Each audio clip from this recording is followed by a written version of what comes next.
Seigneur, ta parole est grande, elle demeure à jamais. Ta parole est infaillible, rien ne peut la Bienvenue à vous, supprimer. chers spectateurs, et bienvenue à tous nos spectateurs dans le monde entier pour un nouvel épisode de notre émission d'études quotidiennes Toute la Bible. Dans cette émission, nous étudions tous les livres de la Bible, de la Genèse à l'Apocalypse, tous les jours du lundi au vendredi.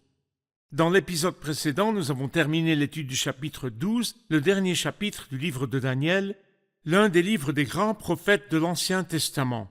Dans l'épisode d'aujourd'hui, nous parlerons du Christ dans les chapitres du livre de Daniel. Y a-t-il des références à la personne du Christ dans le livre de Daniel? C'est le sujet de l'épisode d'aujourd'hui. Permettez-moi d'abord d'accueillir notre invité, le serviteur du Seigneur qui nous honore de sa présence, Frère Youssef Riyad. Bienvenue, Frère Merci Youssef. beaucoup, frère Hayat. Nous accueillons aussi nos invités, soyez les bienvenus. Quelques instants, chers spectateurs, et nous commençons notre étude d'aujourd'hui. Ne quittez pas.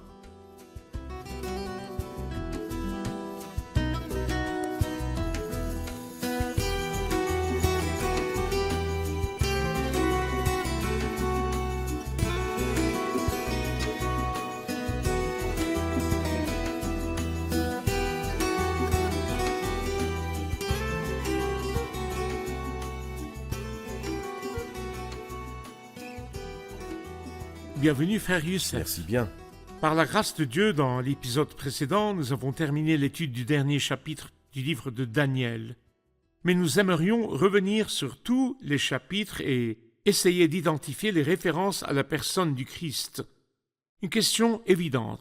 Où trouvons-nous le Christ dans les livres de l'Ancien Testament? Y a-t-il des références à la personne du Christ non seulement dans le livre de Daniel, mais aussi dans tout l'Ancien Testament? Eh bien, en fait, la beauté de la Bible sainte, c'est qu'elle parle du Christ du début à la fin. Dans le dernier livre de la Bible sainte, l'Apocalypse, dans son chapitre 19, l'ange dit à Jean « Adore Dieu, car le témoignage de Jésus est l'esprit L'esprit de la le prophétie. témoignage. » Le Christ a dit de Moïse, en référence aux 5 livres de Moïse, « Moïse a écrit à mon sujet. » Ainsi, les 5 livres de Moïse nous parlent de lui. Le psaume 40 dit dans le rouleau du livre, il est écrit à mon sujet. Quand le Christ est ressuscité des morts et a marché avec les 2 disciples d'Emmaüs, selon Luc, chapitre 24, verset 27, en commençant par les écrits de Moïse et continuant par ceux de tous les prophètes, il leur expliqua dans toutes les Écritures ce qui le concernait.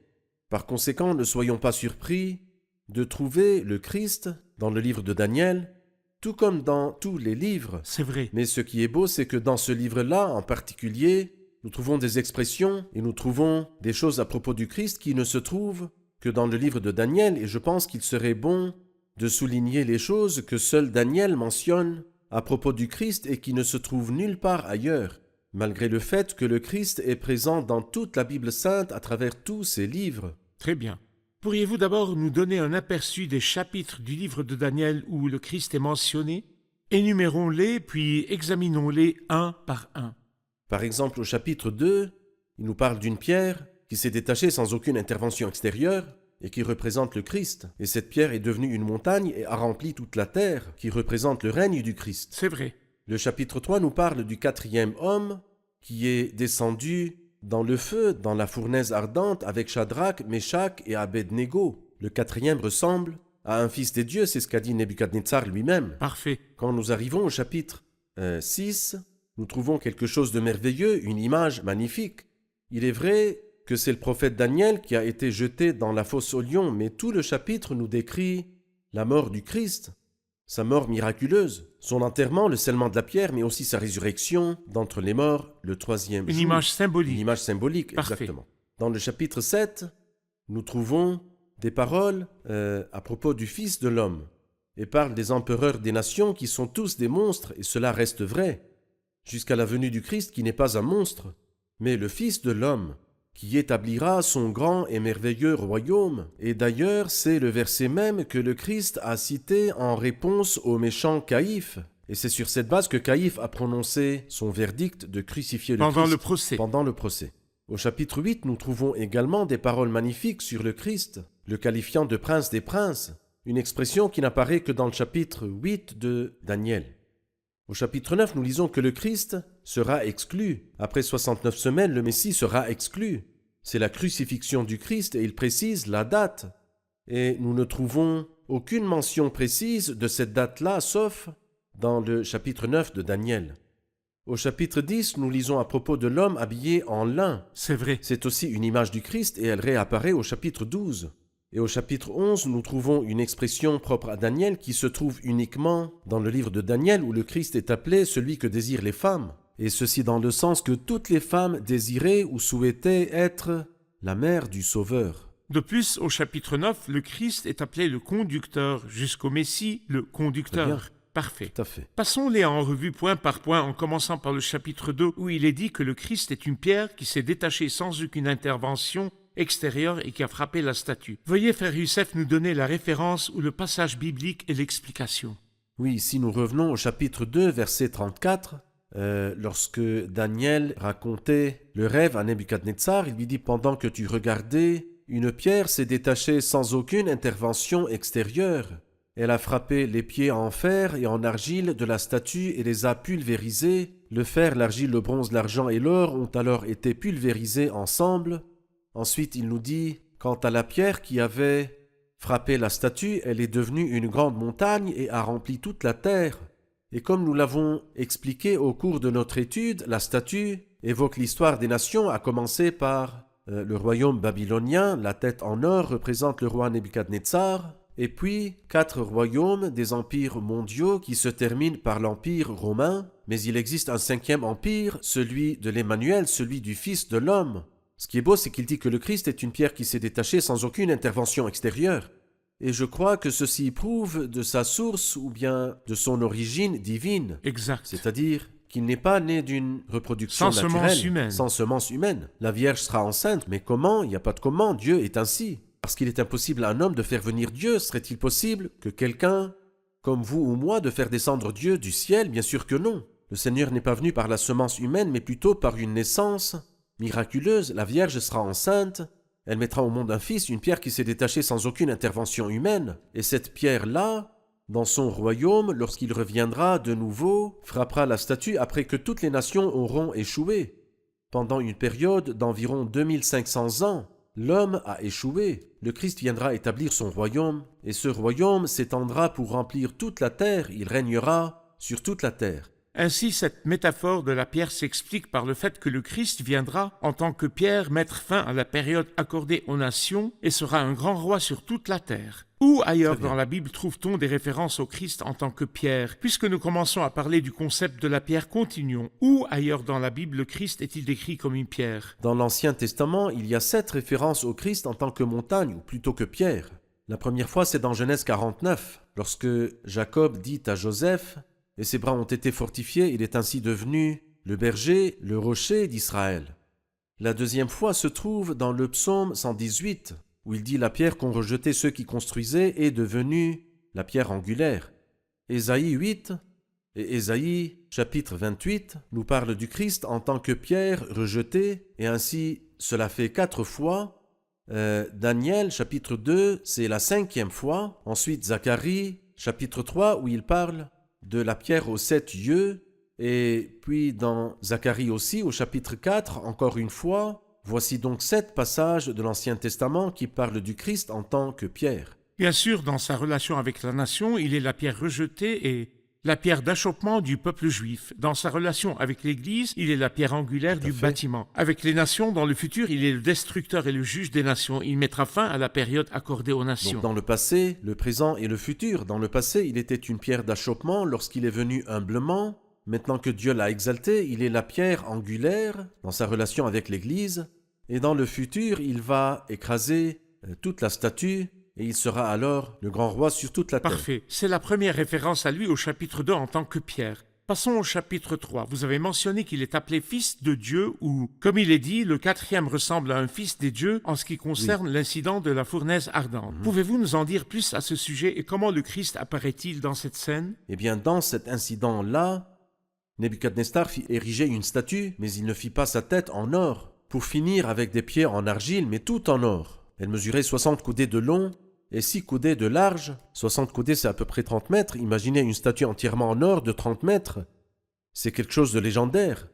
Et en fait, il avait l'intention d'unifier la religion, car il savait que la religion était capable de diviser les gens. Je vais créer une religion unique et tout le monde va adorer cette statue. Bien sûr, les fidèles ont refusé d'adorer parce qu'ils avaient un commandement qui leur interdisait de se prosterner devant les statues ou devant les images. Tu ne te feras pas de sculpture, tu ne te prosterneras pas devant elles et tu ne les serviras pas. Quand les fidèles et les pieux refusèrent de se prosterner, Nebuchadnezzar se mit en colère et ordonna que la fournaise ardente dans laquelle ils devaient être jetés soit chauffée 7 fois plus fort. Ils furent jetés en effet dans la fournaise ardente, mais Nebuchadnezzar fut effrayé et il changea de visage quand il vit qu'il n'y avait pas 3 dans la fournaise mais qu'il y avait 4 et qu'il marchait sain et sauf. Et le 4e qu'il avait vu ressemble à un fils des dieux. Et de cela nous apprenons que le Seigneur, ces hommes par la foi ont éteint la puissance du feu. Ils n'ont pas senti le feu. Les 3 hommes. Les 3 hommes, Shadrach, Meshach et Abednego. Mais l'histoire s'arrête-t-elle là, qu'ils n'ont pas senti le feu? Que c'est juste qu'ils n'ont pas souffert? Non, ils ont vécu quelque chose qu'ils n'avaient jamais vécu auparavant, sauf à l'intérieur de la fournaise. Cela nous montre que si Dieu permet à un croyant de subir une épreuve, il ne l'abandonne pas. Si tu traverses de l'eau, je serai moi-même avec toi. Les fleuves ne te submergeront pas. Si tu marches dans le feu, tu ne te brûleras pas et la flamme ne te fera pas de mal, parce que tu as de la valeur à mes yeux, parce que tu as de l'importance et que je t'aime. Et pour encourager nos proches qui traversent peut-être la fournaise de la maladie, de la détresse ou de la persécution, j'ai lu un jour ce passage qui dit « Lorsque les 3 hommes descendirent dans la fournaise ardente, le 4e était avec eux. Quand ils sont sortis, ils étaient 3, le 4e est resté là pour accueillir tous ceux qui descendraient dans la fournaise ardente. » Magnifique. Parfait. Passons au chapitre 6. Vous avez mentionné qu'il y a une référence au Christ dans le chapitre 6. Quelle est cette référence? En fait, ce n'est pas une référence, mais l'histoire tout entière est comme une préfiguration de ce qui allait se passer avec le Christ. Exactement comme l'histoire de Joseph. Dans l'histoire de Joseph, il n'y a pas de référence explicite, mais l'histoire tout entière était ou préfigurait ce qui allait arriver plus tard au Christ. C'est la même idée ici. Dans Daniel 6, un décret a été publié stipulant que personne ne devait prier un autre Dieu ou un autre homme que Darius. Daniel refusa et pria Dieu, et les hommes méchants qui cherchaient à trouver une faute ou un défaut en lui et n'ont rien trouvé d'autre que du côté de la loi de son Dieu. Donc ils ont publié ce décret et Darius, sans s'en rendre compte, a signé ce décret-là et malheureusement avec beaucoup de regrets a été contraint de jeter le fidèle Daniel dans la fosse aux lions. Et bien sûr, on s'attendait à ce que jeté dans la fosse aux lions, son sort soit scellé. Cependant, le roi était triste, il passa la nuit sans manger, n'appela pas ses concubines pour le divertir la nuit, mais très tôt le matin, il se rendit à la fosse aux lions, il appela Daniel d'une voix triste et lui demanda « Daniel, serviteur du Dieu vivant, ton Dieu que tu sers, a-t-il pu te délivrer ?» Il dit « Mon Seigneur a envoyé un ange et fermé la gueule des lions. J'y vois une image des complots maléfiques contre le Christ. Ils ne trouvèrent aucune faute ni aucun défaut en lui et pourtant ils l'ont condamné à la crucifixion. Il fut déposé dans le tombeau et la pierre a été scellée comme dans l'histoire du prophète Daniel. Les maris étaient tristes et elles se rendirent tôt le matin afin de terminer l'ensevelissement du Christ. Et le Christ était déjà ressuscité du tombeau, tout comme Daniel était ressuscité de la fosse aux lions. Merci, nous allons voir un reportage puis prendre une question du public. Mes amis, quelles que soient vos croyances concernant les événements qui se produiront à la fin des temps, tout le monde croit au retour proche du Christ. À son retour, il récompensera ses bien-aimés qui l'ont accepté par la foi sur terre sans l'avoir vu et il jugera tous ceux qui l'ont rejeté et qui ne l'ont pas connu personnellement et sincèrement. C'est une vérité sur laquelle tout le monde s'accorde et elle est inévitable car elle est parfaitement claire dans la parole de Dieu.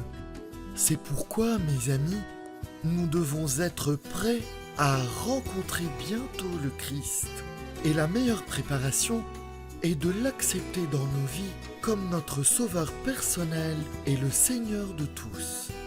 Quant au croyant qu'il a accepté dans sa vie et s'est assuré une place au ciel et qui attend de le rencontrer à sa venue, il doit vivre dans la sainteté, attendant son retour afin de ne pas avoir honte lorsqu'il le rencontrera.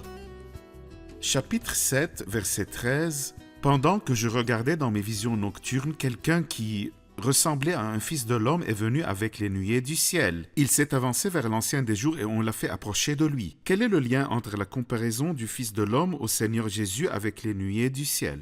Frère Youssef, quel est le rapport entre le titre Fils de l'homme et le Christ, et quel est le rapport entre les nuées du ciel et le Fils de l'homme? Dans l'Ancien Testament, l'expression Fils de l'homme n'apparaît que 2 fois, une fois dans le psaume 8 et une fois dans Daniel 7. Mais dans le Nouveau Testament, nous trouvons plus souvent, et ceci environ 84 fois, que le Christ est le Fils de l'homme. Sa dernière mention dans le Nouveau Testament est dans le livre de l'Apocalypse, chapitre 14, verset 14. « Je regardai et je vis une nuée blanche, et sur la nuée était assis quelqu'un qui ressemblait à un fils d'homme. Ainsi le Fils de l'homme, qui est le Christ, qui est venu un jour dans l'humilité, méprisé, puis condamné et crucifié, reviendra de nouveau avec beaucoup de puissance et de gloire, et sera exalté en tant que juge. C'est lui que Dieu a désigné juge des vivants et des morts, et il jugera parce qu'il est justement le Fils de l'homme. Il parle ici de l'établissement de son royaume, parce qu'il viendra en tant que Fils de l'homme pour établir son royaume. Dans le psaume 8, nous apprenons que toutes choses dans l'univers lui sont soumises. Même les poissons de la mer seront soumis au Fils de l'homme, et je crois que nous en voyons une préfiguration dans Matthieu chapitre 17, lorsqu'il dit à Pierre « Va au lac, jette l'hameçon, et tire le premier poisson qui viendra, ouvre-lui la bouche, et tu trouveras de l'argent, donne-le leur pour moi et pour toi. » Il a autorité même sur les poissons de la mer, une image de ce qui se passera lorsque le Christ régnera, pas seulement sur les hommes, même aussi sur les animaux sauvages et les poissons de la mer. Cela correspond au psaume 8. Très bien. Puisque nous avons abordé le titre de Fils de l'homme, il convient de faire la distinction entre ce titre et le fait qu'il ait été appelé Fils de David et Fils de Dieu. Fils de Dieu dans sa relation avec qui? Fils de l'homme dans sa relation avec qui? Fils de David dans sa relation avec qui? Si vous le souhaitez, nous pouvons ajouter un 4e, le fils d'Abraham. Et je pense qu'il est le fils de David, tel que nous le voyons dans Matthieu dans sa relation avec les Juifs. Le fils d'Abraham, tel que nous le voyons dans l'évangile de Marc avec toute l'humanité. Le fils de l'homme dans sa relation avec la création, en tant que fils de l'homme qui régnera sur tous, et le fils de Dieu dans sa relation avec la divinité. Il est le fils, Très bien. comme nous le voyons dans l'évangile de Jean, et le Très fils bien. de l'homme dans Luc. Parfait, merci. Passons au chapitre 8. Vous avez mentionné que le chapitre 8 fait référence au Christ comme étant le prince des princes. Veuillez nous les rappeler. Eh bien, cette référence se trouve dans le verset 25, lorsque Daniel fait mention du roi du Nord, qui est appelé la petite corne. Eh bien, ce roi du Nord, grâce à son habileté, il réussira dans ses manœuvres trompeuses. Je lis à partir du verset 25. « Il aura le cœur rempli d'arrogance, il fera mourir beaucoup d'hommes qui vivaient dans la tranquillité, et il se dressera contre le prince des princes. Cependant, il sera brisé sans aucune intervention extérieure. Le roi du Nord sera brisé pas par un être humain qui le tuera, mais plutôt par le jugement divin. Et nous comprenons, d'après le livre d'Ésaïe, qu'il sera capturé vivant et qu'il sera jeté vivant dans l'étang de feu, dans le feu éternel, avec la bête et le prétendu prophète, environ 1000 ans avant le diable. » Merci. Au chapitre 9, dans la partie concernant la prophétie des 70 semaines qui commence au verset 20, il est dit au verset 25 « Sache-le donc et sois attentif, depuis le moment où la parole a annoncé que Jérusalem serait restaurée et reconstruite jusqu'au Messie, au conducteur, il y a 7 semaines et 62 semaines. Il a appelé le Christ, le Messie, le conducteur. Que voyez-vous là? Je vois qu'il est le conducteur, et je le compare au peuple d'un prince qui viendra.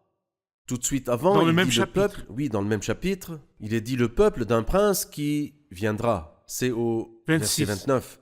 Le Christ est donc le conducteur, avec un article défini. Il est le Christ, le conducteur. Tandis que ce pauvre homme, dont les gens diront qui est semblable à la bête et qui peut combattre contre elle, n'est qu'un simple prince qui régnera pendant une courte période de temps, 3 ans et demi, avant une fin tragique pour lui, le prétendu prophète et Vous l'Assyrien. faites référence au chef européen qui apparaîtra sur la scène au milieu de la dernière semaine. Très bien, c'est ça.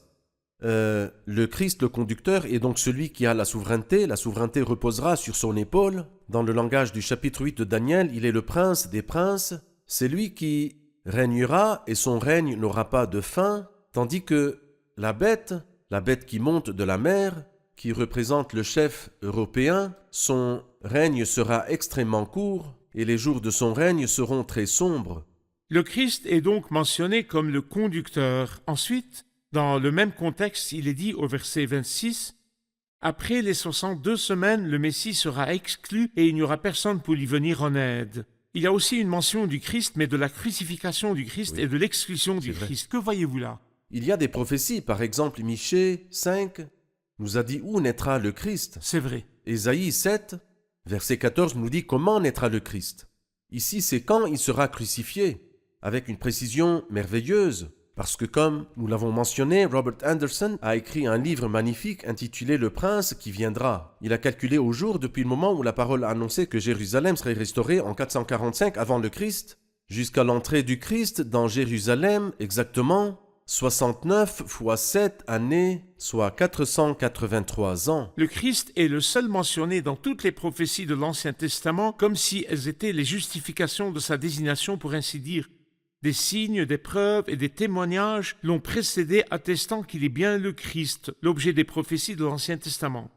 Quiconque vient de n'importe où et prétend être envoyé par Dieu sans aucune indication ni justification préalable n'a aucune crédibilité. C'est vrai. Prenons une autre question du public. Au chapitre 10, verset 5, il décrit l'homme habillé de lin, et cela ne s'applique pas à un homme ordinaire. Que décrit-il exactement? Frère Youssef, au chapitre 10, verset 5, il est clair que les attributs de l'homme habillé de lin ne s'appliquent pas à n'importe quel homme. Oui. Nous voulons en savoir plus. Eh bien, par exemple, quand il nous dit qu'il est habillé de lin, c'est une image du Christ, le Christ qui juge et combat avec justice lorsqu'il juge. Lorsqu'il juge, il jugera le monde avec justice, car le lin symbolise la justice. Oui, Quand il dit par exemple que son visage brillait comme l'éclair, Apocalypse 1 nous dit que son visage était comme le soleil. c'est vrai. Quand il dit que ses yeux étaient pareils à des flammes de feu, qui est-ce qui a des yeux comme des flammes de feu? Apocalypse 1 dit que les yeux du Christ étaient comme une flamme de feu. Ensuite il dit « Et ses pieds ressemblaient à du bronze poli ». C'est ce qui est dit dans Apocalypse 1 à propos du Christ, ses pieds étaient semblables à du bronze ardent. Et le son de sa voix était pareil à un bruit d'une grande foule. Là il dit « Et sa voix ressemblait au bruit de grandes eaux ». Donc Apocalypse 1 éclaire le chapitre 10 de Daniel et les deux parlent du Fils de l'homme. Et quand nous arrivons à Daniel 12, nous trouvons les mêmes mots que dans Apocalypse 10, où il est aussi le Christ en tant que juge, le juge qui jugera l'univers le jour de son apparition et de son règne. Dans son aspect judiciaire. Tout à fait. Passons au chapitre 11 et au verset qui commence au verset 36. Il est dit « Le roi fera ce qu'il voudra ». Le roi ici est le prétendu prophète, l'un des deux personnages qui apparaîtront après l'enlèvement de l'Église. Le roi fera ce qu'il voudra, il sera plein d'arrogance, se grandira au-dessus de tous les dieux et prononcera des paroles extraordinaires contre le Dieu des dieux. Il prospérera jusqu'à ce que la colère soit à son comble, car ce qui est décidé s'accomplira. Il ne prêtera attention ni au Dieu de ses ancêtres, ni à celui que désirent les femmes. Il ne prêtera attention à aucun Dieu. Ma question concerne celui que désirent les femmes. Que signifie cette expression? Cette expression fait référence au Christ, pour la raison que, en Israël, dans le pays d'Israël, toute femme pieuse désirait que le Messie prenne naissance d'elle. Cet honneur, comme nous le savons, a été accordé à la bienheureuse Vierge Marie, et ceci lorsqu'elle est tombée enceinte du Christ et a reçu la bonne nouvelle de l'ange Gabriel dans l'évangile de Luc au chapitre 1. Merci Frère Youssef, Que Seigneur que Dieu vous vous garde. bénisse. Nous avons vraiment beaucoup appris, nous avons étudié les 12 chapitres et avons pu voir le Christ dans tous les chapitres du livre de Daniel. C'est vrai. Que Dieu vous bénisse, revoyons Merci. l'épisode avec nos invités. Amen.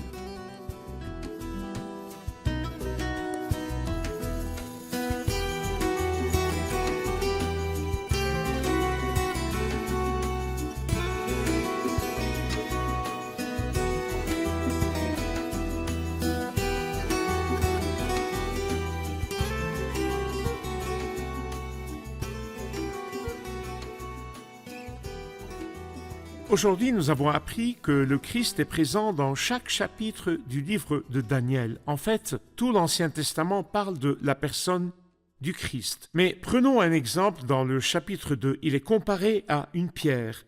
Quelqu'un pourrait-il nous expliquer certains des attributs du Christ en tant que pierre? Dans le chapitre 2, le Christ est comparé à une pierre qui s'est détachée sans aucune intervention extérieure. Cela nous parle de la divinité du Christ et du fait qu'il est venu mettre fin à la période accordée aux nations. Parfait. Il est mentionné 7 fois dans l'Ancien Testament en tant que pierre. En tant que la pierre. Frère Très bien. Youssef? Parfait. Très bien. J'ai une dernière question au sujet du Christ au chapitre 11 où il est décrit comme celui que désirent les femmes. Que veulent dire ces paroles? Toutes les femmes de l'Ancien Testament désiraient que le Christ ou le Messie naisse d'elle.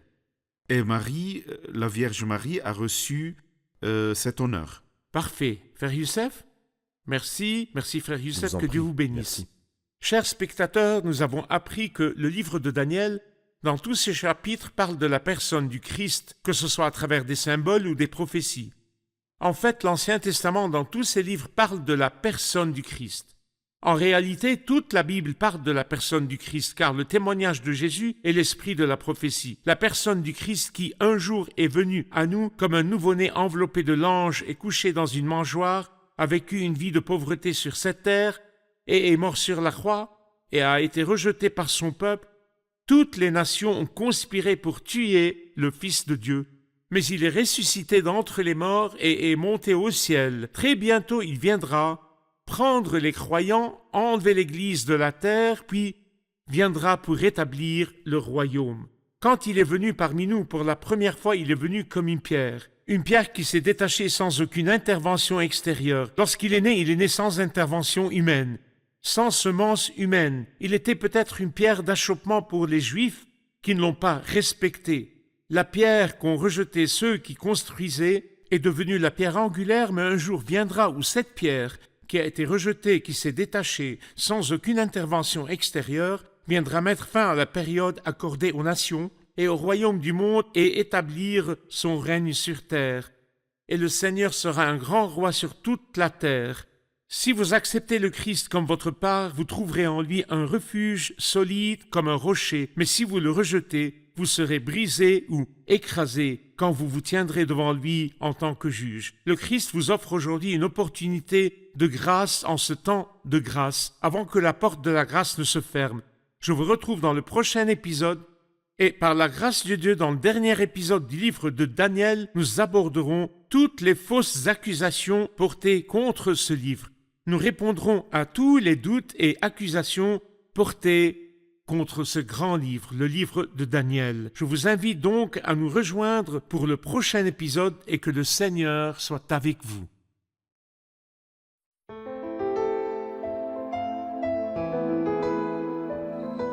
Seigneur, ta parole est grande, elle demeure à jamais. Ta parole est infaillible, rien ne peut la supprimer.